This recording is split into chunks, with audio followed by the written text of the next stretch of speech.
everybody. In this unit, we're going to talk about two closely connected sets of issues. On the one hand, gender and sexuality, and then also marriage, kinship, and family. So because these two areas are distinct but also connected, I went ahead and divided this unit's lecture into two parts. So right now, this is Lecture 3, Part 1, which is about gender and sexuality. After this, you will watch Lecture 3, Part 2, which is about marriage, kinship, and family. So let's go ahead and get started on our discussion of gender and sexuality. Some big overarching ideas that I want to guide our discussion about gender and sexuality, okay? And then we'll get into some more detailed discussion of your readings, etc. So these are the take-home points I want to start with. The first is that gender and sexuality are cultural and not natural, okay? One of the ways that we can see that to be the case is that ideologies about gender, that is, ideas and practices associated with gender, vary from place to place and shift over time. They are not static. They are not timeless. They are not universal. We can say that some sort of gender and sexuality sort of ideas are universal in the sense that we find them everywhere, but they don't take the same form everywhere, okay? So gender and sexuality are cultural. However, and this is a big however, there's also a tendency for gender and sexuality to be naturalized. That is, the way that we think about those things it causes us to take them for granted. They feel natural to us, even as they are culturally constructed, all right? So again, that makes it both an interesting subject for cultural anthropology and a challenge for all of us to sort of think beyond some of the cultural narratives that we receive regarding what is natural about who people are, who they're attracted to, and what kinds of things they do in their gendered and sexual lives. So the fact is, in Western society and in many societies, there is this sort of tendency to assume sex and gender, and to some sense sexuality, are binaries, right? That there are two categories, and that somehow that is what the natural world has handed us, and that is just sort of the way things are. So I'm going to talk in a little bit about where some of those cultural assumptions of binaries come from. But I'm going to start by trying to unpack that idea of sex and gender as being a dichotomy of either male or female, and suggest that instead what we actually see in the world is something that's a lot more variable and a lot more fluid, okay? And your book touches on some of these issues as well, right? The fact that, for example, males and females are a lot more similar than different, that in fact there's a lot of overlap in all kinds of capacities and physical functions between both male and female bodies.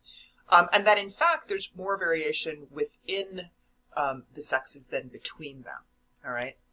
A second and more sort of pointed idea here is that sex is in fact a lot more fluid than we tend to think. It's more of a continuum.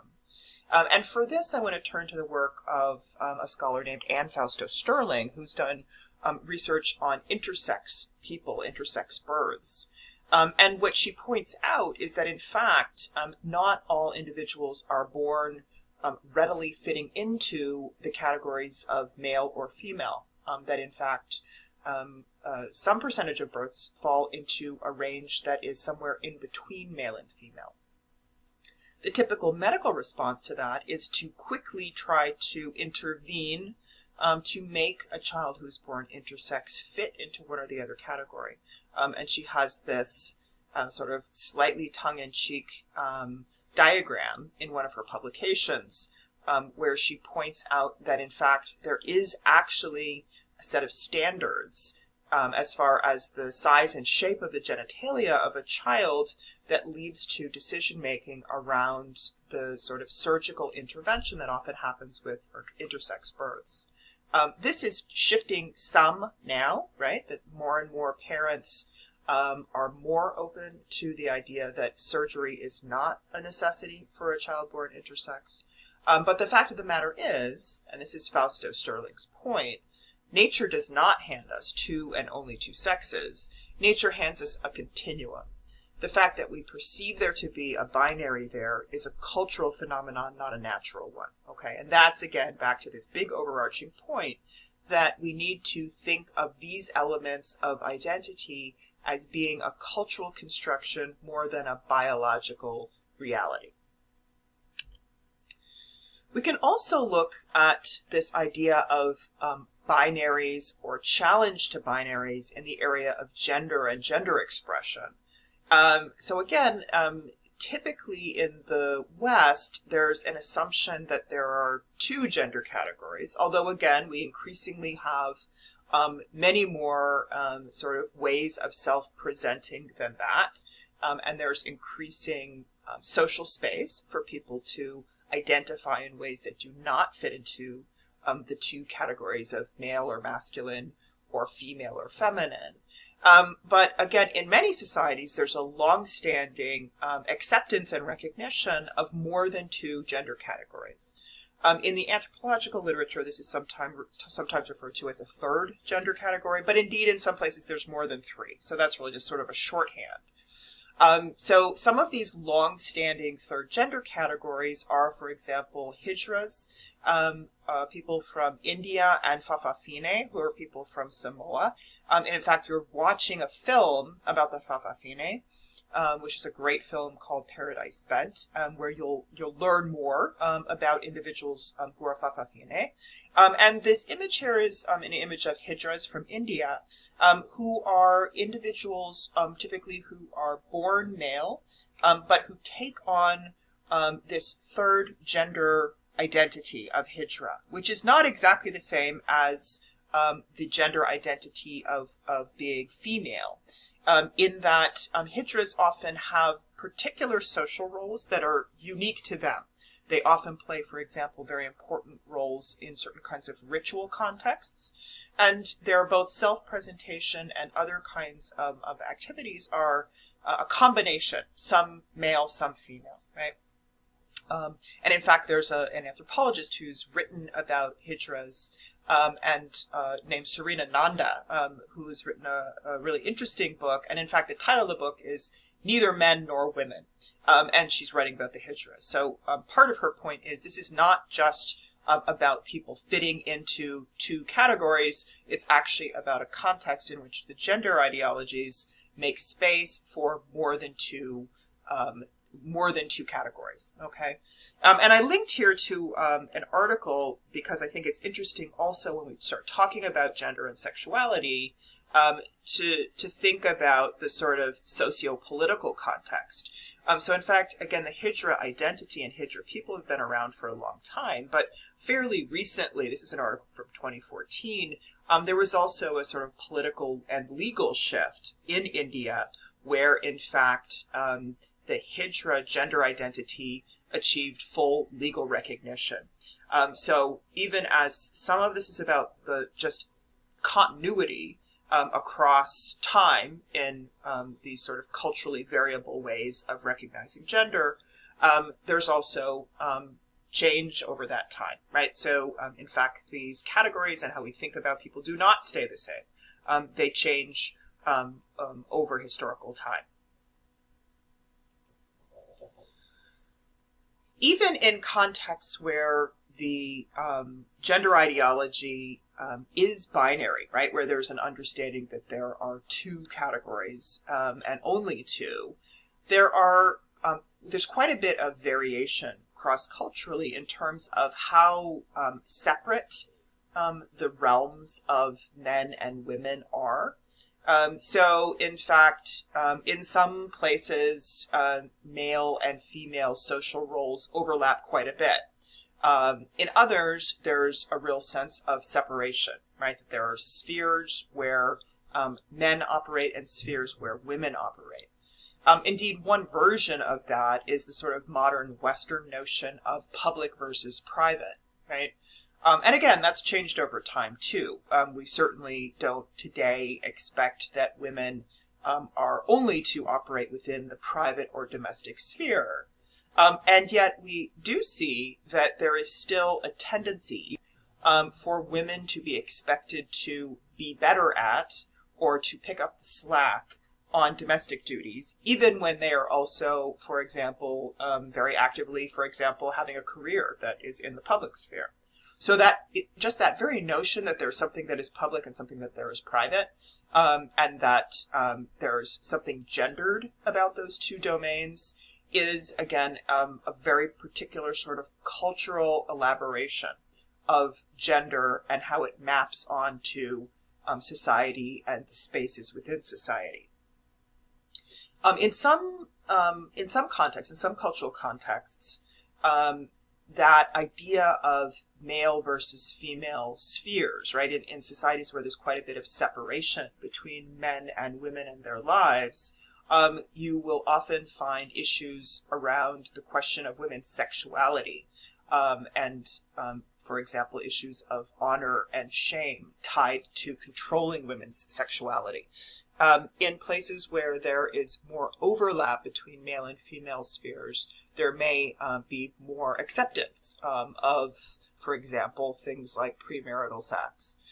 So again, we see a lot of intersection between ideologies around gender and around sexuality, and some of the power dynamics that that connect those things.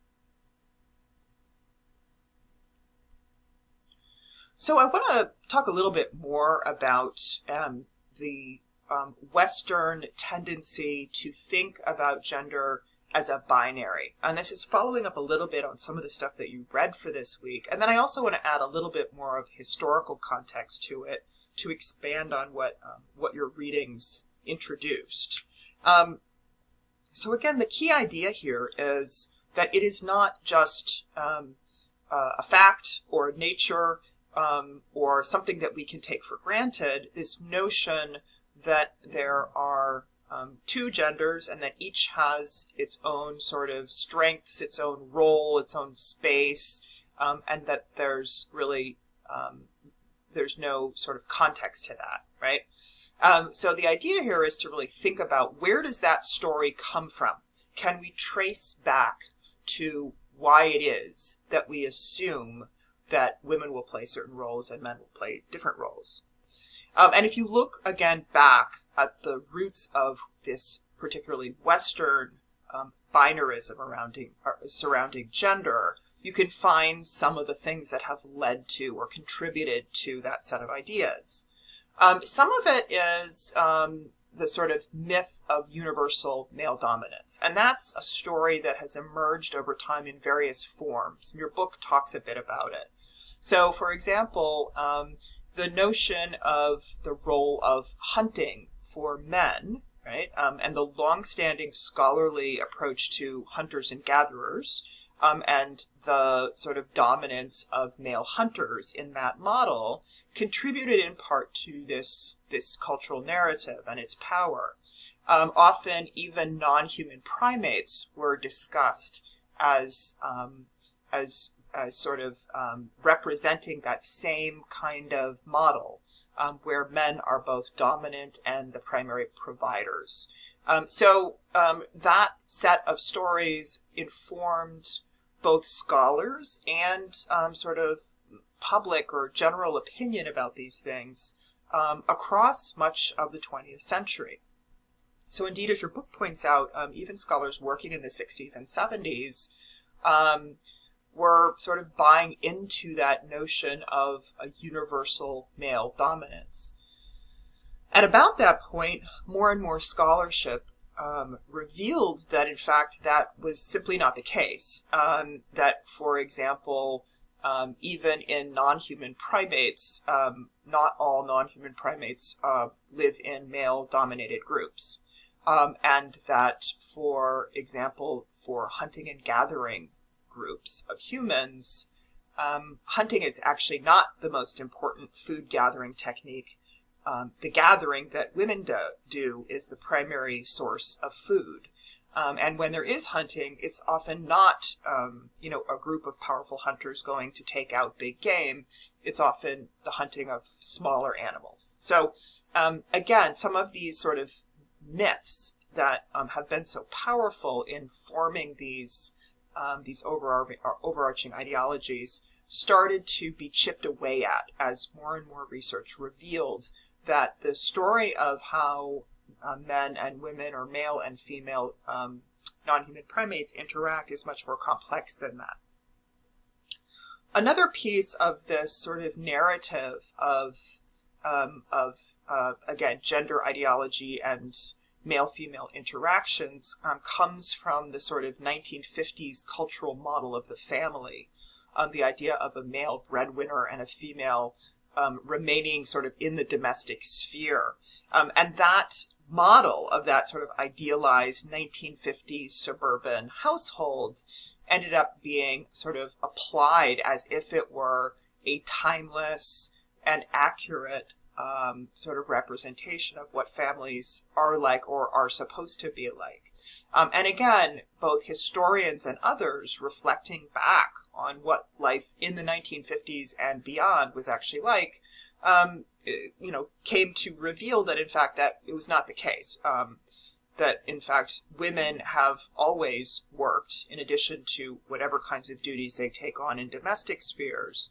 And indeed the 1950s was not some traditional, quote unquote, form of family living. It was something unusual that after World War II, domestic arrangements shifted in response to a number of economic and political developments.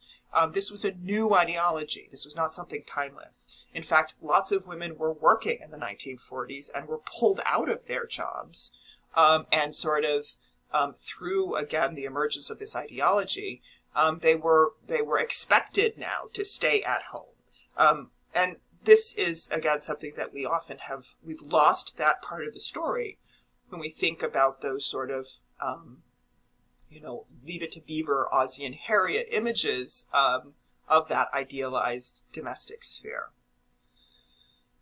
One final point on this sort of idea of the roots of Western binarism is that anthropologists have also challenged the notion that some of the roles that women play in families are inherently limiting to them, or keep them in the home, if you will.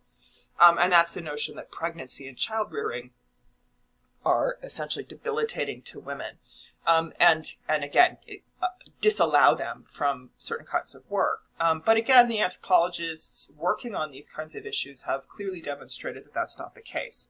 That in fact, in many places in the world, women continue to work while taking care of children, right? That children are brought along to work or participate in work. So again, it's really only in places where there's an ideology that disallows women from doing both, that comes to be assumed to be necessary and a part of what it means to be female.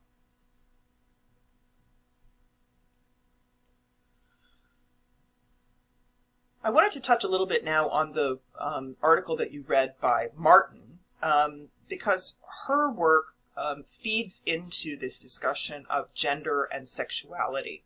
And she's taking it in a very particular direction by looking at how ideas about gender and sexuality are projected onto our models of human bodies. So this is a sort of anthropology of the body. That is that certain expectations and cultural assumptions end up coming out in the way that we model the body and how the body works.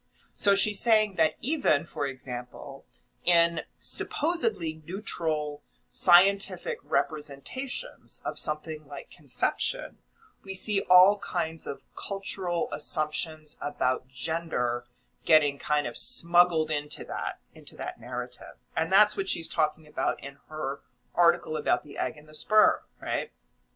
So she's giving us the ways that this moment of conception is described and saying, in fact, this is not at all an accurate representation of what happens in the human body at the moment of conception.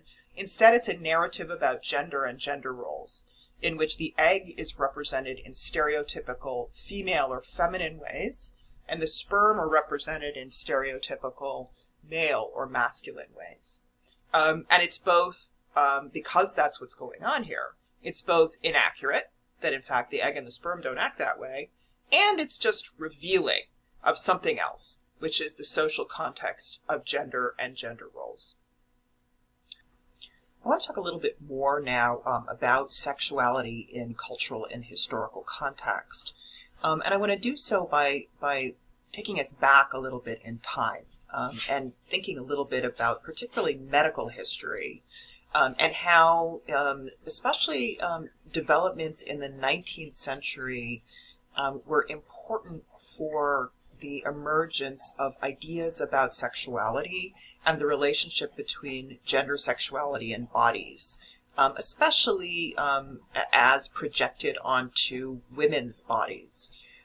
These are developments that, again, have a long legacy and continue to be sort of part of how we perceive women and, again, broader issues of gender and sexuality today. So what I want to do is just introduce you a little bit to the work of some key scholars, medical historians, who have worked on this. It's really important work that also informs a lot of the cultural anthropology about gender and sexuality and sort of, again, where those ideologies come from.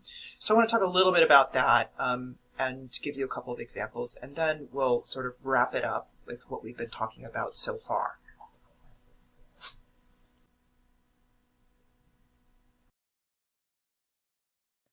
I'm going to start our discussion of the medical history of the measurement of female bodies with the work of Thomas Lacour, who's a medical historian.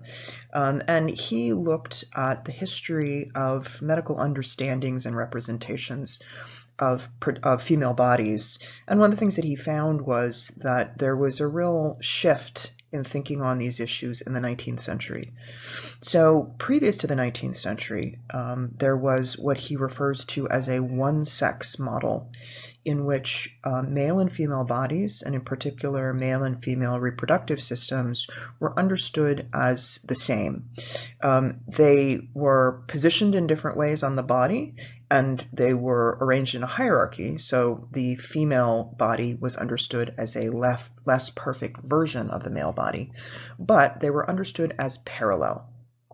This is demonstrated by evidence such as these 16th century medical illustrations of the female reproductive system, which, although they're of a female body, clearly look like and seem very similar to illustrations of a male body. So Lacour's point here is that previous to the 19th century, the sense of difference was not as marked. In the 19th century, he talks about a shift to what he calls a two-sex model, in which the female body came to be understood as fundamentally different from the male body, and indeed disordered.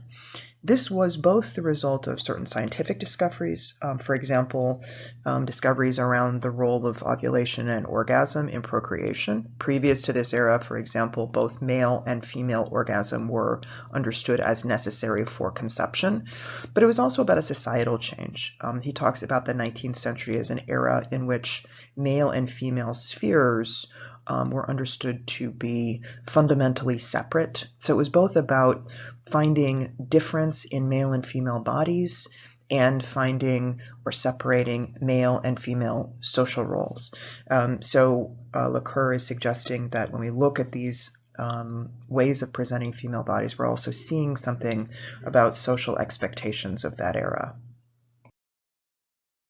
One real clear example of that 19th century representation of female bodies is this illness category called hysteria. This was a condition that was widely diagnosed, particularly among white Western women in that era. And it's a condition that is both about gynecology, neurology, psychology, and character. The idea was that women's bodies, and particularly their reproductive organs, sort of controlled who they were. And because those reproductive organs had a tendency to disorder, then women also lived sort of disordered lives or had to be managed and controlled. Sometimes that disorder was referred to as a wandering womb. So again, reproductive organs as operating in a dysfunctional way. Women's bodies were also understood to be fundamentally driven by their ovaries, which were portrayed as sort of the essence of what it meant to be a woman. And so various sort of natural or elemental aspects of women's bodies were understood as problematic. So this led to the idea that hysteria was sort of almost a natural outcome. It was understood as an illness, but an illness that derived from that inherent dysfunctionality of the female body. Another theorist that we can turn to try to understand how bodies, and particularly the sexuality of bodies, was being understood during the 19th century is Michel Foucault. Foucault takes the perspective that sexuality is not an inner drive, it's not some inherent natural biological function, but instead it's, as he says, an especially dense transfer point for relations of power. And he looks to, again, some of these 19th century developments to understand where our modern notion of sexuality comes from. So he notes several key developments during that era that, again, still inform what we think sexuality is and how we think it operates. The first is what we've already discussed, which is the hystericization of women's bodies, that women's bodies are perceived as inherently dysfunctional. The second is during this era, this 18th and 19th century era, an increased attention to children's sexuality. So previous to this era, there was not a lot of attention to that, but in this era, there's an increased sense that children's sexuality needs to be controlled or suppressed, that there's something dangerous about children acting in sexual ways. This is also an era in which procreative behavior is socialized. That is, childbearing and child rearing are captured in social institutions like the family and other kinds of social institutions, which it had not been before. And that has, of course, both economic, political, and medical implications. And then finally, this is also an era that sees the rise of psychiatry as a field, and also psychiatry turning its attention to sexuality, including making distinctions between what normal, quote-unquote, normal sexuality is versus sexuality that is considered perverse. So during this era, sexuality becomes medicalized. It's something that now experts have opinions about and seek to manage and control. Okay, so to sort of wrap up these various topics that we've talked about today, right, including this most recent sort of discussion of these historical roots of some of the things that we've come to assume about gender and sexuality in Western society.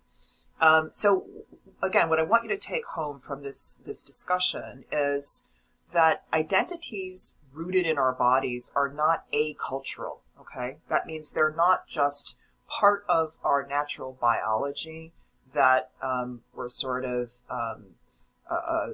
left to us that we have nothing to do with. Okay, that in fact they're part of human culture, and that means both that they vary across cultures and that they shift over historical time. And let me be clear, this doesn't mean that what people feel and know about themselves is not true or is not real. Of course, that's the case. But it does mean that we need to train ourselves to understand how our experiences and perceptions of the world are informed by our social context. All right? So again, this is one of the reasons that I think gender and sexuality is such a great subject for cultural anthropology, because it is something that we often tend to perceive as a natural or inherent part of ourselves, but that we can also see is a deeply cultural and historically specific phenomenon. So I'll leave it there, and I hope you have a great rest of the week.